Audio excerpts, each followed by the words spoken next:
गोरखपुर में ट्रेनी महिला सिपाहियों ने बुधवार सुबह 8 बजे से हंगामा किया हुआ था। 600 महिला सिपाही रोती चिल्लाती ट्रेनिंग सेंटर से बाहर आ गई। महिला सिपाहियों ने ट्रेनिंग सेंटर की व्यवस्था पर गंभीर सवाल उठाए। एक सिपाही ने कहा, ट्रेनिंग सेंटर के बाथरूम में कैमरे लगे हैं, हमारे वीडियो बन गए हैं, अब क्या होगा।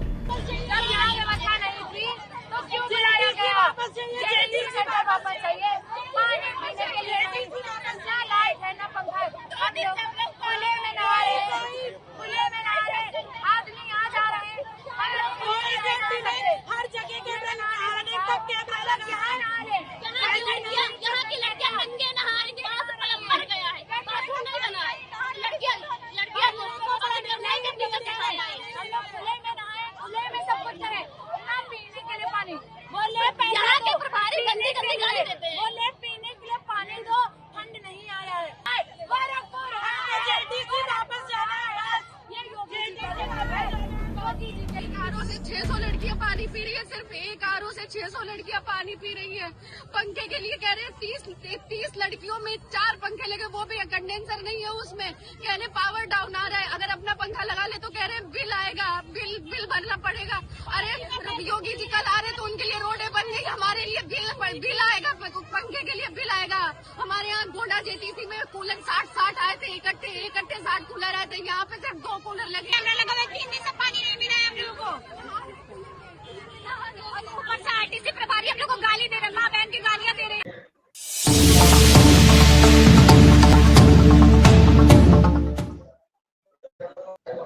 दोस्तों, इस बातचीत में आपका स्वागत है। आजकल उत्तर प्रदेश की पुलिस जो है वो चर्चा का विषय बनी हुई है। जब से योगी जी आए हैं, उत्तर प्रदेश की पुलिस ने बहुत नाम कमाया और वो जो है वो इनकाउंटर के लिए मशहूर हो गई। लेकिन अब जो है उसके ताल्लुक से अजीब-अजीब खबरें आ रही हैं। पहले तो खबर कानपुर से आई कि 161 पुलिसकर्मी गायब हैं। बाद में उसका इनकार किया गया और कहा गया कि 53 गायब हैं, लेकिन गायब तो है ही है। अब अकेले कानपुर में ये हालत है तो सभी डिस्ट्रिक्ट की अगर हम हालत देखेंगे तो पता नहीं कितनी हो जाएगी। इसके बाद महिलाओं के ताल्लुक से खुद गोरखपुर में यानी हमारे मुख्यमंत्री के इलाके में जो खबरें आई वो बहुत ही ज़्यादा परेशान करने वाली थी। तो इन विषयों पर बात करने के लिए आज हमारे साथ कानपुर के असित सिंह साहब हैं, कॉमरेड असित सिंह साहब और डॉक्टर आनंद प्रकाश तिवारी साहब हैं। मैं आप दोनों का स्वागत करता हूं और बातचीत की शुरुआत मैं असित सिंह साहब के साथ करना चाहता हूं। असित सिंह साहब, ये बताइए कि ये पुलिस वालों के गायब होने का क्या मसला है और ये लोग कहाँ गायब हो गए और इनकी संख्या के बारे में आप क्या सोचते हैं? आसिफ साहब। पहले तो आप सभी को मैं धन्यवाद दूंगा और आपके चैनल के जितने भी हमारे दर्शक हैं उनको भी हमारा अभिवादन है। जो सवाल खड़ा हो रहा है पुलिस का, देखिए पूरे यूपी के अंदर बहुत बुरा हाल है। अगर देखा जाए तो कानून व्यवस्था भी इससे प्रभावित हो रही है। जहां पर एक सर्वे के अनुसार ये बताया जाता है कि यूपी के अंदर 1000 आबादी पर आपको कम से कम 10 पुलिस कर्मी चाहिए होते हैं।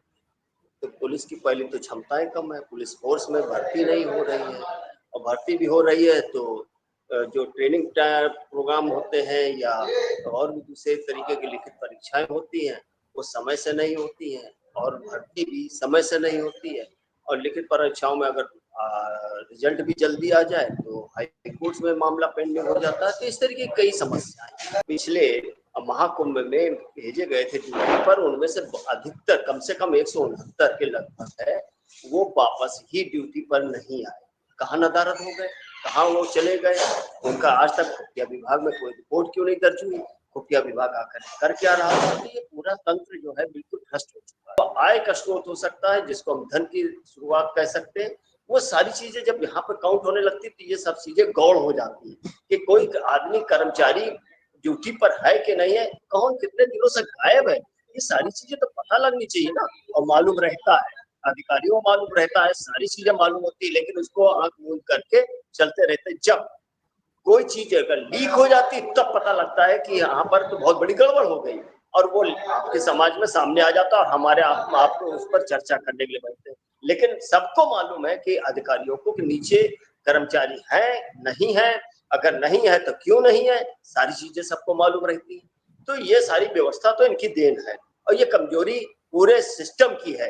ये केवल पुलिस विभाग में नहीं, दूसरे विभाग में भी देखेंगे तो आपको पूरा जो है कमजोरी नजर आ जाएगी। डॉक्टर आनंद तिवारी साहब, आमतौर से अगर कोई आदमी गायब हो जाए, बच्चे गायब हो जाते हैं, कई बार बूढ़े जो है वो जिनकी याददाश्त कमजोर है वो गायब हो जाते हैं, तो उसकी शिकायत लेके लोग पुलिस विभाग में जाते हैं कि भाई हमारा ये बुजुर्ग गायब हो गया, हमारा ये बच्चा गायब हो गया, इसको आप लोग ढूंढ के लाइए।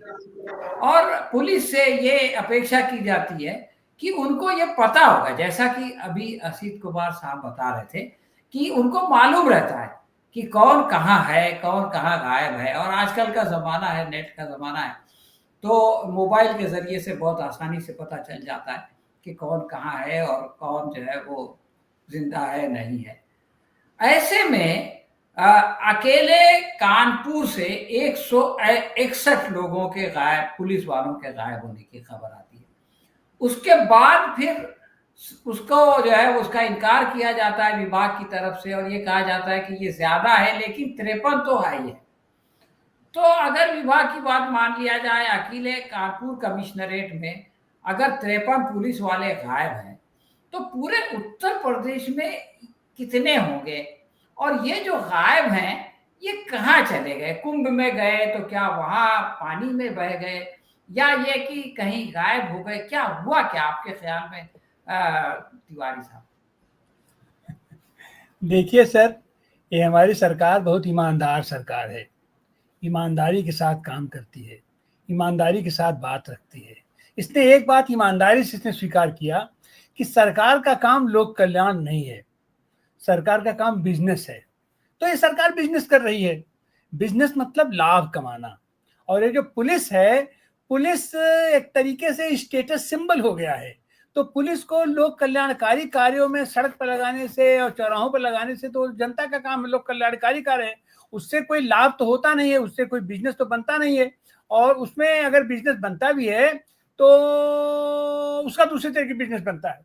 तो पुलिस में एक तो यह है कि पुलिस का लाभ कहाँ हो सकता है, कहाँ इससे बिजनेस हो सकता है, तो तमाम नेताओं के साथ लगा दिया जाता है, तमाम लोगों के साथ लगा दिया जाता है स्टेटस सिंबल के लिए। दो लोग अगर बंदूक लेकर के चलेंगे तो ये होगा कि आदमी बहुत बड़ा नेता है, तो फिर वो अपने तरीके से धंधा करता है, उसकी आमदनी बढ़ती है, उसकी आमदनी बढ़ती है तो पुलिस की भी आमदनी उसमें बढ़ती है।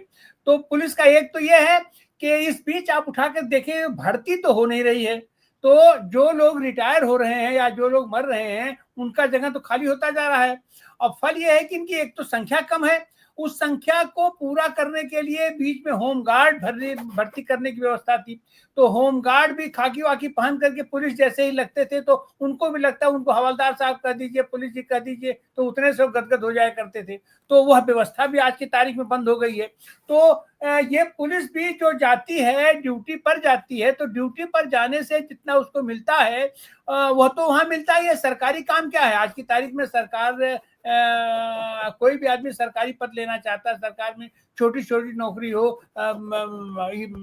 इवन सफाई कर्मी बनना भी लोग स्वीकार करते हैं, और वहां सफाई कर्मी होकर के अपना काम किसी को अपना ठेके पर दे करके फिर अपने तरीके का धंधा। तो ये सरकार की नीति यही है कि धंधा करो, बिजनेस करो, कमाई करो, जन कल्याण लोक कल्याण का कोई मतलब नहीं है। तो ये पुलिस वाले भी हमको लगता है कि ये यही है, जिसको जहां जैसे मौका मिलता है तो अपना धीरे से कन्नी काट लेता है, या अगर जरूरत पड़ती है तो जा करके हाजिरी लगा देता है, हाजिरी लगाने के बाद फिर जो तो यही सब संकट में। और आप तो पुलिस की बात कर रहे हैं, अभी फिलहाल 2 महीने हो गया भारत ने एक युद्ध छेड़ दिया था पाकिस्तान से और सेना को खुली छूट दे दिया था, और आज की तारीख तक हमारी सरकार यह बताने की स्थिति में नहीं है या नहीं बता रही है कि हमारे कितने विमान वहां गए, हमारे उन पायलटों का क्या हुआ।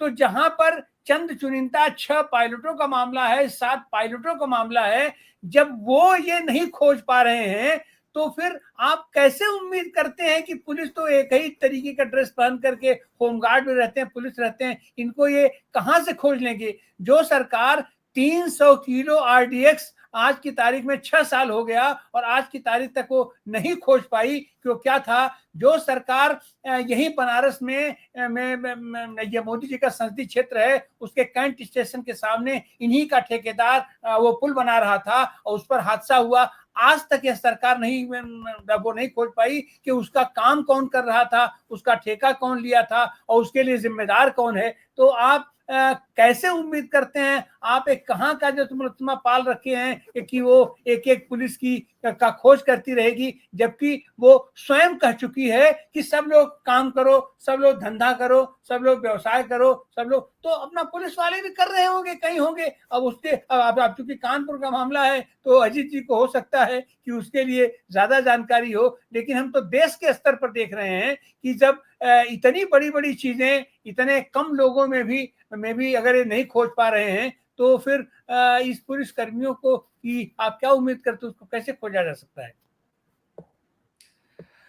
तो हम लोग थोड़ा सा आगे बढ़े।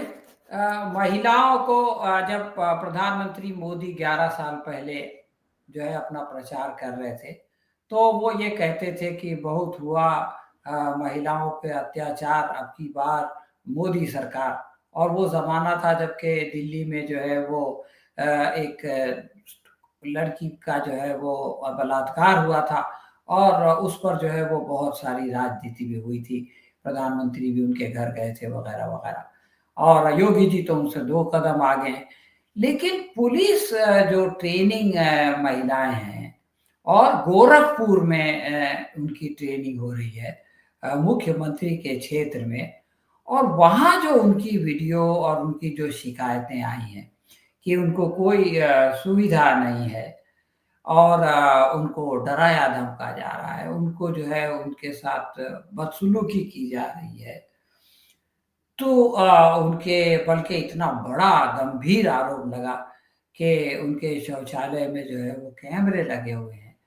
तो इतने बड़े-बड़े गंभीर आरोप गोरखपुर के अंदर ट्रेनिंग में जो है वो महिला ट्रेनर्स के ऊपर लग जाते हैं। तो इसका क्या संदेश है आसिफ साहब?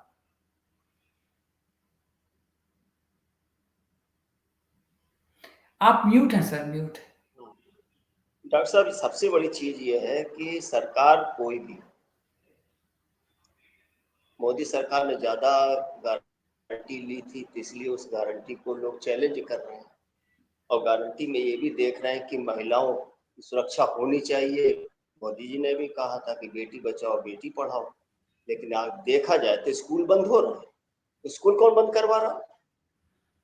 सवाल एक ये है कि सब जो चीज गारंटी कहा जाए ना, तो सबसे बड़ा खराबी उसी गारंटी प्रोडक्ट में होती है। तो वो जो प्रोडक्ट गारंटी वाला हो तो समझिए खतरे की घंटी बजी, और इस खतरे की घंटी में महिलाओं की जो आपने बात कही, तो मैंने अभी यही बात कहा कि पुलिस डिपार्टमेंट में जो भ्रष्ट तंत्र घुसा हुआ है, जो इस तरीके का भ्रष्टाचार है, वो एक नहीं दो नहीं है, कई चीजें हैं। अव्यवस्थाएं एक थोड़ी ना है। अव्यवस्थाएं तो यहाँ से अगर गिनाना चालू करिएगा तो उन महिलाओं से बात करिएगा तो महिलाओं में ये दिखाई देगा कि उनका यौन शोषण बहुत ज्यादा हो रहा है। उनको फिजिकल, मेंटल, फाइनेंशियली, तो तीनों तरीके से उनको जो है उनके ऊपर हमले हो रहे हैं।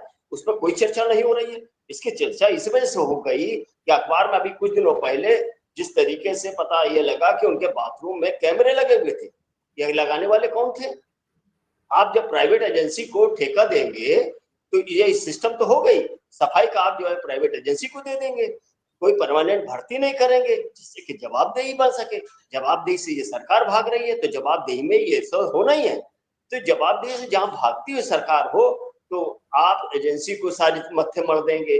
उन सारी चीजों को आप पुलिस डिपार्टमेंट में आप ये भर्ती होने जा रही है कि जैसे अग्निवीर की आपने सेना में भर्ती शुरू की, वैसे आप पुलिस डिपार्टमेंट में करने जा रहे हैं। और हुई है, इसलिए हुई है कि आपको याद होगा कि पिछले साल लखनऊ के अंदर जो इनका कॉल सेंटर बना हुआ है पुलिस डिपार्टमेंट का, उसके कर्मचारियों को आपने निकाल दिया एक झटके में, क्योंकि वो एजेंसी के थ्रू लगे हुए थे।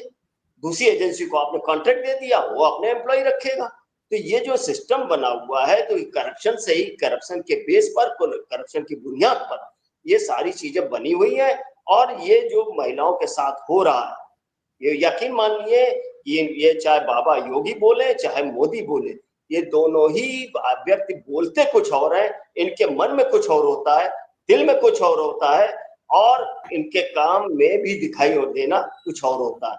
तो इसलिए जो महिलाओं के साथ हो रहा, महिला पुलिस कर्मियों के साथ हुआ, पीएसी की ट्रेनिंग लड़कियों के साथ जो हुआ है, वो गलत हुआ है, जिसकी मैं निंदा करता हूँ।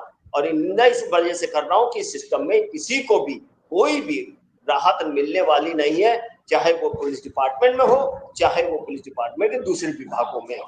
तो ये हालात तो पैदा हैं, तो इस हालातों को खत्म करने के लिए जिम्मेदारी सरकार की है, जवाबदेही उनकी है।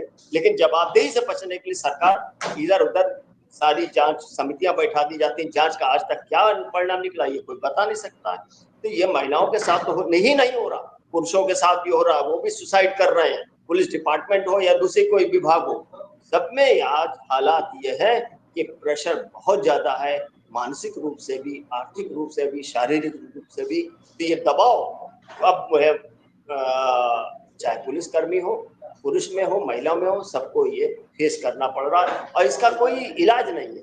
इसका इलाज इस वजह से नहीं कि सरकार नहीं चाहती, ये सिस्टम नहीं चाहता कि कोई इलाज ढूंढा जाए, समस्याएं इस तरीके से बनती है। धन्यवाद। डॉक्टर तिवारी साहब, मैं आपसे ये जानना चाहता हूँ कि एक गर्भवती महिला का टेस्ट होगा और फिर उसको छोड़ा जाएगा, उसको जो है वो छुट्टी दी जाएगी, पहले ये बात आई, फिर ये हुआ कि नहीं टेस्ट नहीं होगा, वो खुद से अगर एफिडेविट दे दे, शपथ पत्र दे दे कि भाई मैं गर्भवती हूँ, तो उसको किया जाएगा। और उसके बाद जो ये आरोप लगे तो सरकार ने कुछ लोगों पे एक्शन भी लिया, कुछ लोगों को सस्पेंड भी किया। तो इससे पता चलता है कि ये आरोप जो है वो गंभीर आरोप हैं और सरकार ने माना, इसीलिए कुछ लोगों पे एक्शन लिया। और इसको जो है वो मीडिया में बहुत बड़ा चढ़ा के पेश किया जाता है कि जो है वो योगी जी इसको बर्दाश्त नहीं कर सकते और उनकी तीसरी आंख खुल गई और उन्होंने ये एक्शन ले लिया और वो इतने दलेर हैं। सवाल ये है कि उनके होते ये सब होता क्यों है? अगर वो इतने जो है वो दबंग हैं, तो लोगों को डरना चाहिए इस तरह के काम करने से, खुद रुकना चाहिए। जब हो जाता है तो अचानक जो है वो मोदी जी आकर के, योगी जी आकर के एक बड़ा सा बयान दे देते हैं और मीडिया जो है उनका ढोल बजाने लगता है कि योगी जी जो है वो रौद्र मुद्रा में आ गए हैं और वो ये कर देंगे और वो कर देंगे। तो ये जो तमाशा चल रहा है, इसके बारे में डॉक्टर साहब आप क्या कहना चाहते हैं? ये तमाशा तो हम तो कहते हैं कि बयान भी कहाँ होता है। मैं तो आपको बनारस का ही उदाहरण दूं। अब तो योगी जी तो छोटे खिलाड़ी हो गए, मुख्यमंत्री हैं, हम तो प्रधानमंत्री की बात करते हैं। काशी हिंदू विश्वविद्यालय एशिया की सबसे बड़ी यूनिवर्सिटी है, दुनिया में इसका नाम है। और काशी हिंदू विश्वविद्यालय में छात्राओं के साथ मोलेस्टेशन हुआ, छात्राएं बैठी थी, धरने पर बैठ गई, अपना गेट घेर के बैठी हुई थी और 3 दिन से बैठी हुई थी। और उनका था कि उसी दिन अपना मोदी जी को आना था। मोदी जी वहाँ के हमारे सांसद भी हैं, प्रधानमंत्री भी हैं, और उसी रास्ते से उनको गुजरना था, काशी हिंदू विश्वविद्यालय सिंहद्वार से गुजरना था। तो छात्राओं का यह था कि ऐसे उनको समय नहीं मिलता है, लेकिन अगर वो रोड शो कर रहे हैं तो आज तो कम से कम इधर से आएंगे, आज हम अपनी बात उनसे कह लेंगे। और उनसे उनका केवल एक ही निवेदन था कि आने वाले दिनों में अब हमारे साथ ऐसी घटना न हो। और आपको पता है क्या हुआ था? मोदी जी रास्ता बदल दिए, जिसको कहते हैं पतली गली से निकल लिए। वहां सिंहद्वार पर आने से पहले ही एक गली से अपना नगवा होते हुए, अपना साकेत नगर से होते हुए आगे निकल के उन्होंने बाईपास कर लिए। परिणाम क्या हुआ आप जानते हैं? वहां की घटनाएं नहीं रुकी। और कैसे रुकती? जब इन्होंने, आपने उसको चरागाह बना दिया है अपने कार्यकर्ताओं को लिए। और आपने फिर देखा होगा कि वहां पर आईटी की छात्रा के साथ रात में गैंगरेप हुआ इनके कार्यकर्ताओं को, और पुलिस ने पकड़ भी लिया, बड़ी तत्परता के साथ पुलिस ने पकड़ लिया, गिरफ्तार कर लिया। लेकिन हुआ क्या? उनको छोड़ दिया गया। छोड़ा ही नहीं गया। क्यों छोड़ा गया साहब? तो उस समय मध्य प्रदेश में चुनाव हो रहा था और उनको फिर चुनाव में उनको गया कि वो जाकर के वहां प्रचार के लिए गए। तो यह तो एक केस पकड़ा गया, उस छात्रा ने ये साहस का काम किया, दुस्साहस का काम किया कि अपनी बात को, अपनी व्यथा रख दिया। ऐसे कितने कांड होते होंगे। और फिर वो जब पूरा हंगामा मचा तो सवाल ये हुआ कि जो लोग इसकी मांग कर रहे थे कि उसकी जांच हो, उनको गिरफ्तारी के बाद क्यों छोड़ा गया, उन सारे लोगों के ऊपर उल्टे मुकदमे लगा दिए गए। और जब ज्यादा दबाव बढ़ा तो जब वहां से इत्मीनान से लौट के आए, मध्य प्रदेश का चुनाव खत्म करके, तब इन लोगों को गिरफ्तारी इनकी की गई, नए सिरे से गिरफ्तारी की गई। और गिरफ्तारी करने के बाद ही तत्काल फिर उनको जमानत भी मिल गई और फिर उनका स्वागत भी हुआ। तो ऐसी हालत में जहां ऐसी सरकार हो, जहां घनघोर तरीके से सड़कों पर उपद्रव करने वाले उपद्रवियों का पैर धुलाया जाता हो, उनके ऊपर फूल छिड़कता हो हमारा मुख्यमंत्री, उनके ऊपर तमाम मंत्रियों को, तमाम अध्यापकों को, तमाम पुलिस कर्मियों को रास्ते में उनकी सेवा के लिए लगाया जाता रहा हो, और उनकी सेवा इस कदर तक होती है, इस हद तक होती है कि पुलिस कर्मी वहां पीटे जाते हैं, मारे जाते हैं। सेना के सिपाही उस अराजक माहौल में अगर कहीं फंस गए तो उनको पीटा जाता है, मारा जाता है, ढाबों पर तोड़फोड़ होती है। तो ऐसी हालत में आप किस कानून व्यवस्था की करते हो, किस महिला सुरक्षा की आप बात करेंगे? देखिए, एक स्थिति होती है कि अगर थोड़ा सा दर्द लगता है तो लगता है कि दर्द हो गया, अगर थोड़ा सा पिन चुभता होता है कि हमको पिन चुभ गया। लेकिन जहां पर पिन दर पिन भाला बरछा चुभ रहा हो तो आप उस कष्ट को, फिर आदमी कष्ट का भागी अभ्यस्त हो जाता है। तो अब आप अभ्यस्त हो जाइए, हमारा पूरा देश लगभग अभ्यस्त होता जा रहा है, बिल्कुल वैसे ही जैसे सारी चीजें आप देख रहे हैं कि हमारे जनतंत्र की क्या स्थिति हो रही है, हमारी वोट की क्या स्थिति हो रही है। हर जगह तो वही स्थिति है। कहाँ जहां आप उंगली रख दीजिए वहीं पिल्ले से मवाद निकलना शुरू हो जाता है। पूरा घर, पूरा शरीर आपका घायल है, पूरा प्रदेश घायल है, पूरा देश आज की तारीख में घायल है। आप कहाँ किस चीज का इलाज करोगे? जहां इलाज हो सकता है, अब तो केवल एक ही इलाज है कि गंगोत्री को ही साफ किया जाए, तभी जाकर के कुछ हो सकता है। नीचे से आप सफाई करके अगर आप चाहें कि आप बनारस में आप गंगा को साफ कर ले, बनारस में गंगा को तो साफ कर रहे थे, अपना गंगा माँ के पुत्र हुए थे, और गंगा को साफ करने के नाम पर इन्होंने पूरा एक तो पोत वहां चलाया, जल मार्ग इन्होंने शुरू किया। तो भ्रष्टाचार की आप कहाँ सीमा करोगे? और उस जलपोत के लिए गंगा नदी में अलग से नहर बनाई जा रही थी, रेत को काट करके नहर बनाए, माने और उस नहर की आज तक पता नहीं ऑडिट हुई कि नहीं हुई कि उस नहर में कितना खर्चा लगा, उस नहर का उपयोग क्या हुआ, और आज की तारीख में वो नहर कहाँ है, क्या हुआ उसका? गंगा साफ होती रही, इतना पैसा उसमें दिया गया, उस गंगा की सफाई का क्या हुआ? गंगा में जो नाले, मैं आपको फिजिकली बताता हूं, बार बार आप जाकर के उठा करके देख लीजिए। अभी तो खैर बरसात आ गई, नहीं तो मई जून में बनारस के बाहर ही पुल पर, सुंदरी पुल के अपने पास ही गंगा एकदम सूख जाती है। और उसके बाद बनारस में वही 80 नदी जो हुआ करता था, कभी नद हुआ करता था, आज वो नाला में परिवर्तित हो गया है। उसी का पानी आकर के बनारस के लोगों को मिलता है और वही साफ होकर के पीने के लिए भी सप्लाई हो जाता है वही पानी। तो आप कहाँ भ्रष्टाचार की बात करेंगे? हर जगह। और इनके तमाम संगठन, तमाम कार्यकर्ता, तमाम संघी लोग लगे हुए हैं, एनजीओ बना करके, वो बना करके, और खाली दोहन कर रहे हैं। एक नाटक पूछता है ना कि इनके कावड़ियों का ये जो लगता है कैंप लगता है, ये कहाँ से लगता है? ये लोग समाज सेवी लोग हैं। ये समाज सेवी लोग नहीं है, ये जनता के पैसे का, जनता जो टैक्स देती है उस पैसे का बंदर बांट होता है इनके यहाँ।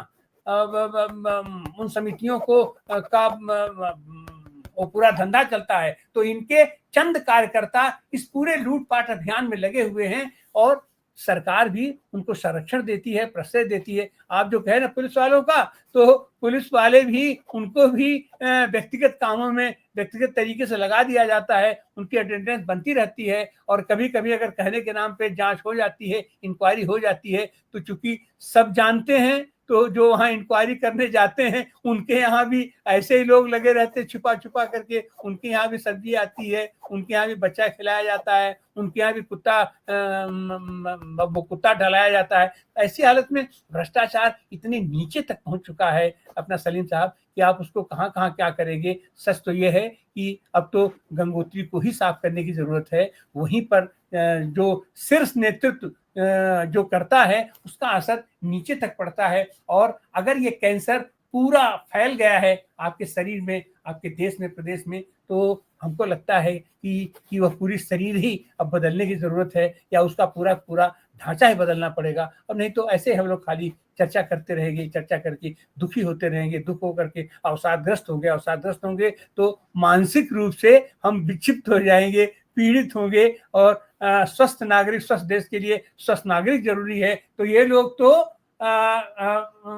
किस तरीके से बीमारी हो सकता है, आप अवसादग्रस्त हों, आप विक्षिप्त हों, आप बीमार रहें, ताकि इनका वह उद्योग भी चलता रहे, इनका धंधा चलता रहे। और ये तो धंधेबाज सरकार ईमानदारी के साथ ये स्वीकार करते हैं कि हम तो धंधा करते हैं, हम तो बिजनेस करने के लिए आए हैं। तो इनका बिजनेस, इनका धंधा, इनको मुबारक, और देश को भी उसको मानने के लिए बाध्य है देश इनकी बात।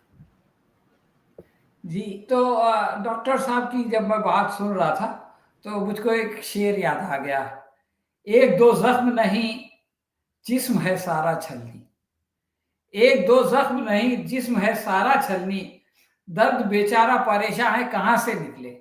यानी ये नहीं समझ आ रहा कि आखिर हमने बात शुरू की पुलिस वालों के गायब होने से, और फिर बात चली गई वो महिलाओं जो पुलिस में आ रही हैं उनका शोषण और उन पर अत्याचार तक, और बाद में पता चला कि मामला जो है वो सिर्फ इन पुलिस वालों तक महदूद नहीं है, वहीं तक सीमित नहीं है, बल्कि यहाँ तो समाज के जिस अंग को हाथ लगाओ वहीं से जो है वो एक तीस सुनाई देती है।